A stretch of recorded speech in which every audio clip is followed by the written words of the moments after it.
प्रस्तुत है 2020 का लेखा जोखा।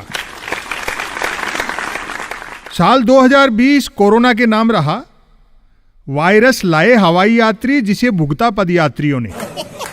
अक्सर सुनने में आया कि जिसके कोरोना निकला वह मरा नहीं और जो मरा उसके कोरोना निकला।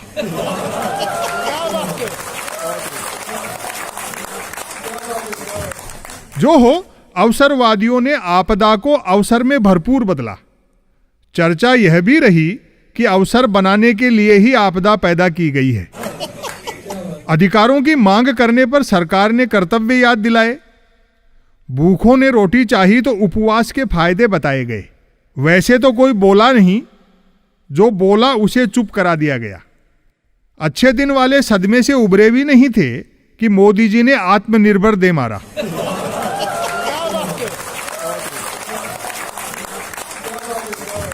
भाजपा के कॉपीराइट वाला कैसेट निरंतर बजा। डीजल पेट्रोल हमारे हाथ में नहीं है, रुपया अंतर्राष्ट्रीय कारणों से गिर रहा है। महंगाई बेरोजगारी के लिए कांग्रेस जिम्मेदार है, बाकी सारी समस्याएं नेहरू छोड़ गए। फिर भी कोई दिक्कत हो तो पाकिस्तान चले जाओ।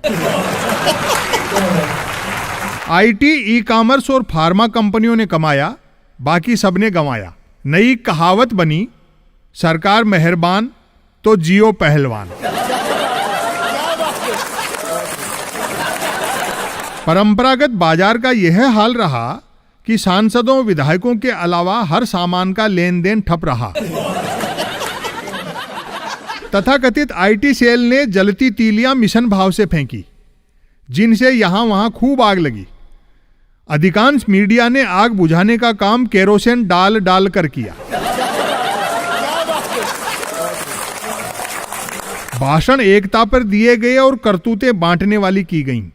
जिन्हें न्याय देना था वे खुद मांगते नजर आए। स्वच्छ भारत अभियान बेहद सफल रहा। गंदगी कम और जेबें ज्यादा साफ हुई।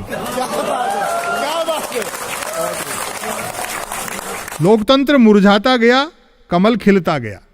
छोटे बड़े चुनाव लगातार हुए। जीता कोई भी, सरकार भाजपा की ही बनी। जहां चुनाव से नहीं बनी वहां उपचुनाव से बनी। जब जब लोगों ने काम की बात सुननी चाहिए, तब तब मन की बात की गई, जिसे सुनकर भोले लोगों को गुस्सा आया और भले लोग हंसने लगे।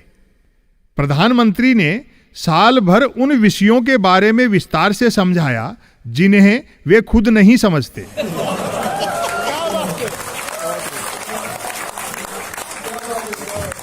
सिनेमा कलाकारों के यहां से ड्रग्स वगैरह बरामद हुई और छापे वापे भी पड़े। शायद यह कड़ा संदेश देने के लिए कि राजा के रहते तुम कौन होते हो अभिनय करने वाले। कवि सम्मेलन मुशायरा भले ही जूम पर हुए पर झूम कर हुए। कवियों शायरों ने आपस ही में कही सुनी। हर एक को एक सुनाने के चक्कर में 50 सुननी पड़ी। दाद उसी कवि शायर को मिली जिसने दूसरों को दी। आम आदमी तय ही नहीं कर पाया कि चीन की दुश्मनी और अमेरिका की दोस्ती में से कम घातक क्या है। कृषि कानून हो या अन्य फैसले, साफ दिखा कि तमाम फैसले प्रधान सेवक ने 2 पूंजीपतियों के दबाव में अकेले लिए हैं। विरोध हुआ तो बचाव में मंत्री और प्रवक्ता कूदे। यह अलग बात है कि बेचारे बचाव कम कर पाए और कूदे ज्यादा। विद्यार्थियों की जैसी पढ़ाई हुई और जैसी डिग्रियां उन्हें मिली, खुशी की बात है कि भविष्य में देश को न सिर्फ अच्छे मंत्री मिलेंगे बल्कि बहुत अच्छे प्रधानमंत्री भी मिलेंगे।